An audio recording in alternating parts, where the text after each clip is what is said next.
नाग पंचमी पर्व साल 2025 में 29 जुलाई को मनाया जाएगा। तो इस दिन नाग पंचमी की कथा अवश्य सुननी चाहिए। तो आप भी नाग पंचमी की कथा सुनिए। उससे पहले मेरे चैनल को लाइक, शेयर एंड सब्सक्राइब जरूर कर दीजिए ताकि आगे भी आपको यूजफुल वीडियोस मिलती रहे। बोले शिव शंकर भोलेनाथ की जय, मां पार्वती की जय, नाग देवता की जय। नाग पंचमी पर्व से जुड़ी एक पौराणिक कथा के अनुसार प्राचीन काल में एक सेठ जी के 7 पुत्र थे। सातों के विवाह हो चुके थे। सबसे छोटे पुत्र की पत्नी श्रेष्ठ चरित्र की विदुषी और सुशील थी, परंतु उसके कोई भाई नहीं था। एक दिन बड़ी बहू ने घर लीपने को पीली मिट्टी लाने के लिए सभी बहुओं को साथ चलने को कहा। तो सभी डलिया और खुरपी लेकर मिट्टी खोदने के लिए चल दी। तभी वहां एक सर्प निकला जिसे बड़ी बहू खुरपी से मारने लगी। यह देखकर छोटी बहू ने उसे रोकते हुए कहा, मत मारो इसे, यह बेचारा तो निरपराध है।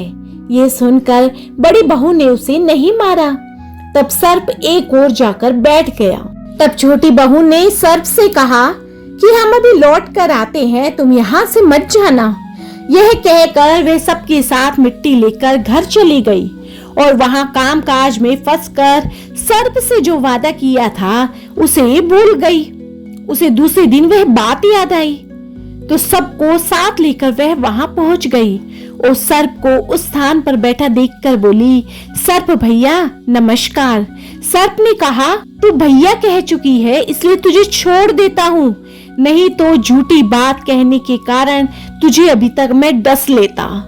वह बोली, भैया मुझसे भूल हो गई, मुझे क्षमा कर दीजिए।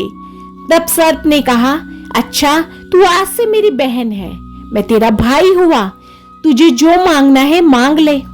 वह बोली, भैया मेरा कोई नहीं है, अच्छा हुआ जो आप मेरे भाई बन गए हैं। कुछ दिन व्यतीत होने पर वह सर्प मनुष्य का रूप लेकर उसके घर आया और बोला कि मेरी बहन को भेज दो। सबने कहा कि इसके तो कोई भाई नहीं है। तो वह बोला, मैं दूर के रिश्ते में इसका भाई हूँ, बचपन में ही बाहर चला गया था। उनके विश्वास दिलाने पर घर के लोगों ने छोटी बहू को उसके साथ भेज दिया। उसने मार्ग में बताया कि मैं वही सर्प हूँ, इसलिए तू डरना नहीं और जहां चलने में कठिनाई हो वहां मेरी पूंछ पकड़ लेना। उसने कहे अनुसार वैसा ही किया और इस प्रकार वह उसके घर पहुंच गई। वहां के धन ऐश्वर्य को देखकर वह चकित हो गई। एक दिन सर्प की माता ने उससे कहा, मैं बाहर जा रही हूँ, तू अपने भाई को ठंडा दूध पिला देना। उसे ये बात ध्यान न रही और उसने गर्म दूध पिला दिया, जिससे उसका मुख पूरी तरह से जल गया। यह देखकर सर्प की माता बहुत क्रोधित हुई, परंतु सर्प के समझाने पर वे चुप हो गई। तब सर्प ने कहा कि बहन को अब उसके घर भेज देना चाहिए।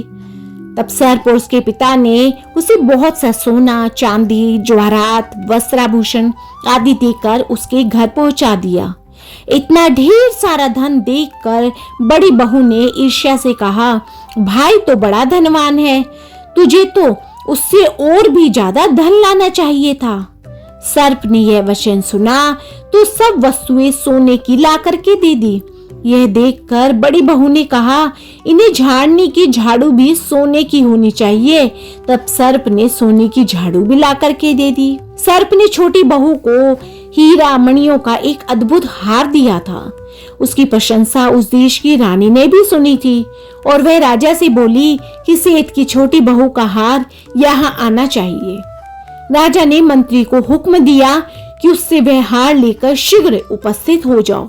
मंत्री ने सेठ जी से जाकर कहा कि महारानी जी छोटी बहू का हार पहनेंगी, वह उससे लेकर मुझे दे दो। सेठ जी ने डर के कारण छोटी बहू से हार मंगाकर दे दिया। छोटी बहू को यह बात बहुत बुरी लगी। उसने अपने सर्प भाई को याद किया और आने पर प्रार्थना की कि भैया रानी ने मेरा हार छीन लिया, तुम कुछ ऐसा करो कि जब वह हार उसके गले में रहे तब तक के लिए सर्प बन जाए और जब वह मुझे लौटा दे तब हीरो और मणियों का हो जाए। सर्प ने ठीक वैसा ही किया। जैसे ही रानी ने हार पहना वैसे ही वह सर्प का बन गया। यह देखकर रानी चीख पड़ी और रोने लगी। यह देखकर राजा ने सेठ के पास खबर भेजी कि छोटी बहू को तुरंत भेजो। सेठ जी डर गए कि राजा ना जाने क्या करेगा। वे स्वयं छोटी बहू को साथ लेकर उपस्थित हुए। राजा ने छोटी बहू से कहा कि तूने क्या जादू टोना किया है, मैं तुझे दंड दूंगा। छोटी बहू बोली, राजन दुष्टता क्षमा कीजिए, यह हार ऐसा ही है, दूसरे के गले में यह सर्प बन जाता है, वैसे यह हीरो और मणियों का ही रहता है। ये सुनकर राजा ने वह सर्प बना हार उसे देकर कहा, अभी पहन कर दिखाओ। छोटी बहू ने जैसे ही उसे पहना वैसे ही वह हीरो और मणियों का हो गया। यह देखकर राजा को उसकी बात का विश्वास हो गया और उसने प्रसन्न होकर बहुत सी मुद्राएं भी पुरस्कार में उस छोटी बहू को दी। छोटी बहू अपना हार और धन सहित घर लौट आई। उसके धन को देखकर बड़ी बहू को अब और अधिक ईर्ष्या हुई।